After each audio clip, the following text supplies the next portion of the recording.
Hey y'all, get me out here. Today's video is going to cover one of the most frequently asked questions in my Twitch chat. What's the best deck in the meta? What should I use to climb to legend with? And the 40 different variations of that question. So this video is going to cover what I think are the 10 best decks in the meta. Okay?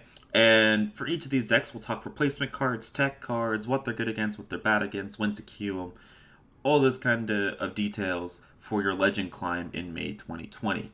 Alright, before we get started, just a reminder to like, comment, and subscribe if you enjoy content like this. It's free and it supports me a lot. Alright, so without further ado, let's go ahead and dive on in. Alright, so coming in at number 10 on my tier list is Discard Warlock. So this deck kind of came out of nowhere, right? It did get a lot of tools in the most previous expansion, but as the deck's been refined, the deck just seems more and more strong, right? The reason to queue this deck is, first, it's an aggro deck. It's pretty fast to play. And the decisions are fairly linear. The most difficult plays with this deck come with maximizing your odds with discarding specific cards or hitting specific targets with your discard cards, like Fist of Jaraxxus. I think there's nothing too fancy about this deck. I think Canderthed is actually pretty core, unfortunately, to this deck. A Demon Mech Warper is pretty insane. And if you don't have it, you can feel free to run something like Loatheb. The reason to run this deck is it's really, really strong against control decks, right? Because of the fact that you can draw so many cards so quickly, this deck often decking itself by like turn 8, turn 9. The endless amounts to refill, as well as kind of burst damage with Soulfires and Fist of Jaraxxus against slow decks. I think this is a very quality option. It's a very fun option to climb with if you're looking to hit Legend. Alright, so coming in at number 9, might be a little bit of a surprise to see it this low, but we've got Pirate Warrior. Pirate Warrior kind of rebuild, restructure with this new Corsair Cache Ankar all-in build. I think the deck is still very, very good. The thing is, this deck is very, very good at beating specifically Quest Mage and Reno Priest with the endless amounts of burst. I will say that this deck does kind of lose to itself sometimes if you don't run Ankar, or if you don't hit your Ankar or hit your Corsair Cache, or somebody's running Zap and Ooze. The increase in presence of Reno decks makes me really hesitant to put this a lot higher than I think a lot of people are putting it up as one of their top 3, top 4 decks in the format currently. I think what's going to happen to this meta is people are going to realize that Quest Mage is not as good as it used to be. And it's a lot weaker to stuff like aggro, and it's going to start dropping down in the play rates. And when that happens, the Reno decks are going to go up, and this Pirate Warrior is getting a lot worse. And we also don't run a ton of silence in this deck, right? Because we're kind of all in on this Pirate package. So stuff like Q-Block, early Void Lords really, really hurts this deck and the potential power level of it. So I have this a little bit lower than a lot of people do. If you don't have Crag, feel free to run Loatheb again. It'll help those slower matchups as well. But yeah, this is Pirate Warrior coming in at number 9. Alright, so coming in at number 8 is a deck with no new cards. Good tried and true Odd Paladin. It's back in the meta.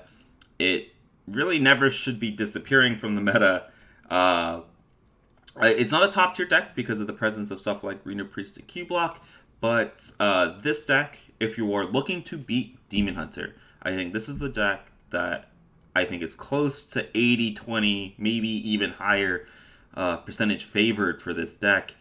Demon Hunter just can't deal with your constant refill of wide boards. If you're looking to beat Demon Hunter and Demon Hunter only, this is the deck to go to. Speaking of decks with no new cards, we've got Secret Mage up at number 7. Again, the main really good matchup for this deck is Quest Mage, and I think Quest Mage is going to decrease in popularity, so the power level of Secret Mage is going to start going down. So I'm not super high on this deck, but I think this deck is still very, very, very good at beating Warlock, especially if you're expecting a lot of Mechathune, Warlock, and Q-Block in the meta. And then I do think that not to be ignored is the matchup into stuff like Odd Paladin and even Shaman, because you still have broken crap like Flak Mage and Flame Ward that have kind of completely nullified that matchup and made it swing into your favor. Secret Mage is still a very, very good deck.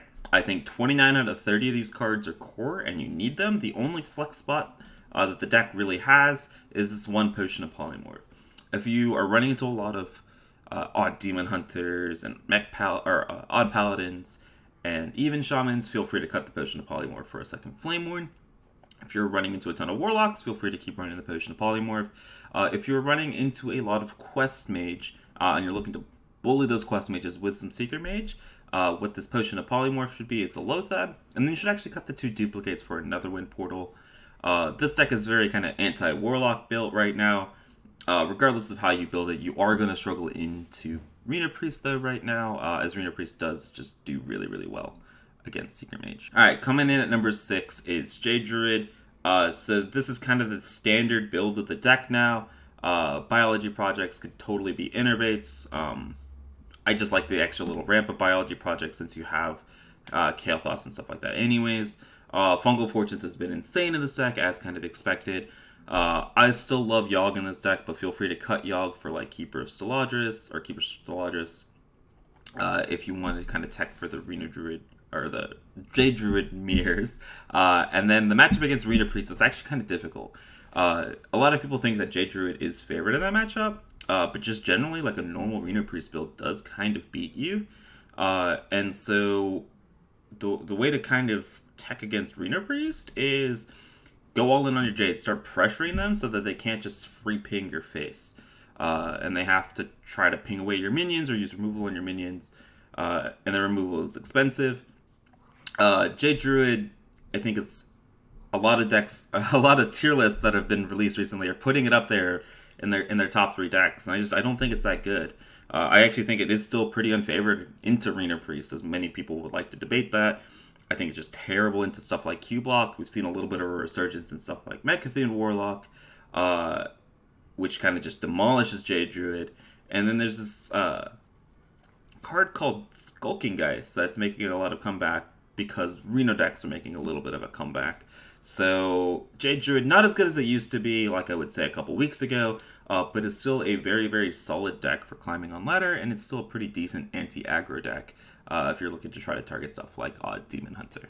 Alright, coming in at number 5, again, a deck with very few new cards. We've got Even Shaman. So this deck, nothing fancy or brand spanking new. I'm running 2 Glocker Crawlers because I've been queuing into a lot of Pirate Warriors recently on my ladder. But you can feel free to cut these for Weblords if you're still running into a lot of Quest Mage, or feel free to cut them for like Vicina or a 7/7. I just like the extra 2-drop, as well as kind of like they just auto win you the Pirate Warrior matchup if you have them on turn 2 or turn 3. But yeah, Even Shaman's still a very, very good deck. I think the Totemic Might, Totemic Surge, Splitting X combo has become sort of core in this deck. There is the other version out there that runs Thunderheads and Zaps, but I think that version is just inferior to this deck, though it is a lot better against aggro. So if you do really, really want to target aggro, feel free to try that version back out. But yeah, Even Shaman coming in at number 5. Coming in at number 4 is the deck that everybody knows and loves. It's good old Quest Mage. I think just me recently, as like a week and a half ago, thought this was still the best deck in the meta. As the meta continues to develop, I actually don't think it's that good, right? The one big favorable matchup it's got going for it in the current meta is it still does prey on Reno Priest. Still a very, very good deck into Reno Priest. However, if you look at some of the other top tier decks, right, Q-Block, Odd Demon Hunter, Even Shaman, Secret Mate, all these aggro decks that kind of fill out the rest of this top 10, they kind of just demolish Quest Mage right now, unless the Quest Mage uber high rolls. But with that being said, Quest Mage is still a very good deck, still very viable for hitting Legend and hitting High Legend. The deck is kind of just super annoying to lose to still, right? Kind of the one interesting inclusion is the one of Star Scryer. I just really, really like this card. I think it's good. And it kind of filters your deck, draws you specific cards, as well as makes your Book of Specters a little bit better as well. These kind of tutoring or filtering cards I think are just really nuts in general. And a one of Star Scryer is really, really good in this deck as well. But yeah, that's Quest Mage coming in number 4. We now are at our top 3 big dogs of the meta. So first off, we've got Odd Demon Hunter. I currently have Odd Demon Hunter as number 3. I think what you could do is you could exchange any of these decks that we've got in the top three with each other, and I think nobody would really argue with you. But this is my build of Odd Demon Hunter. I still really love the Wardblade's I-Beam Happy Ghoul package. I think that kind of package is really, really good against the other aggressive decks in the meta. Especially in the mirror, if you have Happy Ghoul and the opponent doesn't, you kind of just snowball the board from there. I still really like Loatheb, and I've gone back to the 2 of Warglaives because I think the Warglaives are nuts in aggro matchups, which again, like you might be catching on to. There's a lot of aggro currently in the meta, trying to target and beat up on those people that are still playing Quest Mage. I don't only like 1 mana burn. You could totally go to 2. You could totally go down to 0. I don't love this card. I think a lot of people are in love with it because they remember the one time that they blocked the opponent's Reno, but I actually think it's really awkward to play. I still really love the double consume magic as well, though, because there's a lot of Warlock on the ladder, and just silencing Void Callers or Void Lords or Dread Lords are just really, really good. But yeah, this is the build that I take to ladder with Odd Demon Hunter pretty much every time I want to start tryharding. I think this deck is just really, really good.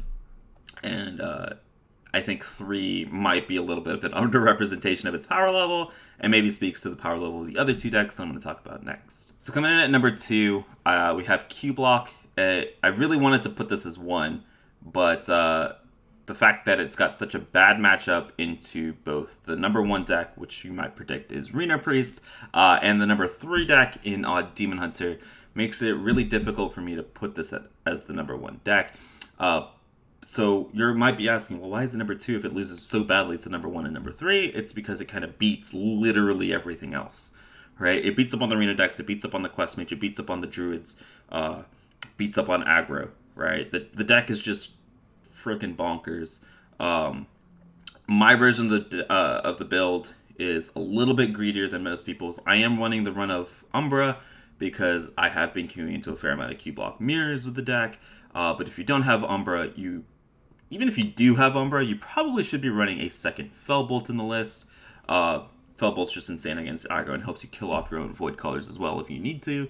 And I think we've come to the conclusion that Expired Merchant is still just 10 times better than Canrathed in this deck. And I think Canrathed is just 100% bait. But yeah, this is my build of Q-Block. I think it is definitely the second best deck in the format. And if you like to play Warlock, this is 100% the deck for you. The 3 bad matchups, I would say, actually. You've got Reno Priest. This is a bad matchup because they have Psychic Scream, they have Anduin, and they just kill you because you're a Warlock. Demon Hunter, you have to avoid the double consume magic. Or you have to dodge the double consume magic because they do all run double consume magics now. And then just kind of dodge the Mechithine Warlocks. There's not a ton of them out there, but they do kind of wreck you because you're not running Doom Guards right now. But you can't run Doom Guards because there's a ton of aggro in the meta. But yeah, Q-Block number 2. And so that brings us to our number 1 deck, which is Reno Priest. This is probably, without a doubt, the best deck in the format because it beats Q-Block and it beats Demon Hunter and it beats the majority of the other aggressive decks in the meta. The 2 matchups that it does lose to is Mechithine Warlock and Quest Mage. Again, Quest Mage popularity should be going down, and Mechithine popularity is already pretty low. And so, with that being said, this deck gets a hell of a lot better. So a couple of kind of key differences between my list and most other people's. I am running Ooze because Ooze is nuts against Secret Mage, Pirate Warrior, and Demon Hunter. I'm running a Dragon mid-game compared to a lot of people that might be running like the Velen's Chosen stuff, I think, or Prophet Velen rather, sorry. I just think the Prophet Velen is unnecessary and not actually that good because it gets kind of clunky. And I've beaten many a Druid without stuff like Platebreaker, Geist, or the Velen, so I absolutely don't think any of those cards are needed. The one iffy card I have in this deck is Skeletal Dragon, but I really like the Skeletal Dragon because it's like the 7th dragon for those dragon synergies. And it's actually been really, really good value against Reno decks. It's great pressure in the mirror. And it's just a taunt, like an emergency taunt against aggro. I've been very pleased with Skeletal Dragon, but it's 100% not core in this deck. And then the last card is Soul Mirror. I think Soul Mirror is just a better Light Bomb in 99.9% of times. And Soul Mirror is really good against Q blocks, right? Being able to summon Dreadlords or Voidlords on your side of the board and stall until you hit your Anduin or hit your Psychic Scream or you hit your Mass Hysteria is really, really, really, really good. And I think that alone, with Q block especially, I think being one of the best decks in the meta right now, I think Soul Mirror goes up. But if you don't have it, feel free to run Light Bomb. But yeah, that's my version of Reno Priest. Frickin' they unnerfed this card for some reason, and here we are again. The Reno Priest being tier 1 deck in the meta. Who would have guessed, right? Who would have guessed?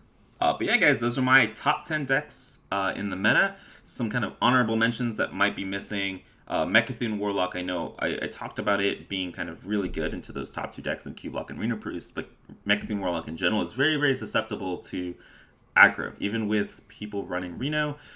So I actually just don't think Mecha'thun Warlock's in one of my top 10 decks just because it is susceptible to aggro, and 8 out of the 10 decks that I just talked to you guys about are fairly aggressive decks. But that is honorable mention. You totally could still climb to Legend with it. And kind of the other big honorable mention deck that I've left out is probably Reno Quest Mage. I predicted that Reno Quest Mage would actually be getting a lot better with the nerf to the quest, but it turns out it's even harder to complete the quest as Reno Quest Mage. Even though your whole plan is to draw through your deck and just be a control deck first and a combo deck second. But that being said, I do think that the version of the deck, the optimal version of the deck post-nerf is still yet to be found, and I think it's still got a ton of potential and ability to hit Legend. And then the third deck that I want to say honorable mention is awDRogue. awDRogue is, again, been kind of forgotten. And the main reason for that is, yes, awDRogue is still a very, very good deck. Okay, it's still very, very strong. Could totally still hit you Legend. The problem is, Demon Hunter just kind of does what awDRogue wants to do, but better. And so there's absolutely zero reason to be running awDRogue when you could be running Demon Hunter.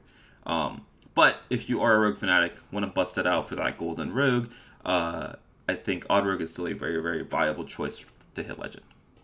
But yeah, guys, those are my top 10 decks in the meta.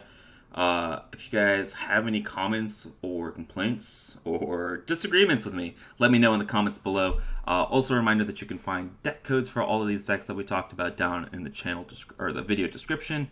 And a reminder to like, comment, to subscribe if you enjoy content like this. It's free and it supports me a lot. I appreciate you guys watching all the way to the end. Take care, and I'll see you guys on ladder. Have a good one.